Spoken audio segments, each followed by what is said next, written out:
you're a car person like me, you have a long list of dream cars that you aspire to own one day. For anywhere from classic Porsches to brand new CTS-Vs. Not really brand loyal to anything, just overall love cars in general. And I am proud to announce that I have checked off one car from that dream list. It's not a brand new Porsche, it's not a classic Mercedes. Those are a little out of the price range at the moment. It's even better. I'm excited to introduce to the channel my brand new, to me, 1985 Fox Body Mustang GT.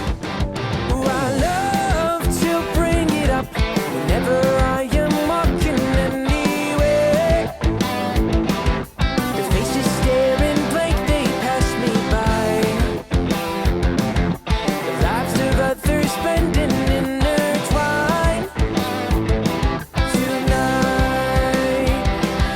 Before I read the script, I did not understand. I wanted a Fox Body for the longest time. They've been fairly cheap to buy a decent looking one when I couldn't afford them.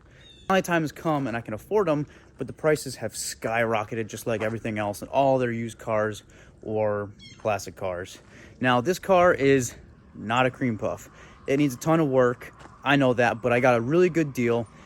What I'm so stoked about this car is, yes, it's a Fox Body. I like all the years, the later model GTs with body kits, convertibles I even like.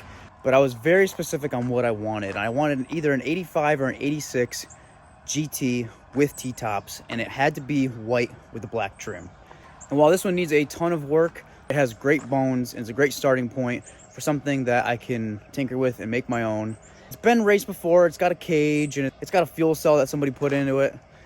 The car is nice enough that I will feel good about working on it, but it's also kind of rough enough that I won't feel bad beating on the car or just driving it in the rain or anything like that. It's definitely not a show car by any means. There's a saying that goes, nice paint causes stress. Overall plans with this car is to first just get it running and driving really well the way it sits. I want to keep the motor and transmission in it for now, and I want it to be able to rip down the road without any issues. You know, there's a laundry list of things to do in order to make that happen. So I want to start with that and start with what the car has before I touch any of the cosmetic stuff. Once the car is sorted mechanically and it drives very well, then I'm going to start making it mine. Probably swap the motor or pull this one out and rebuild it.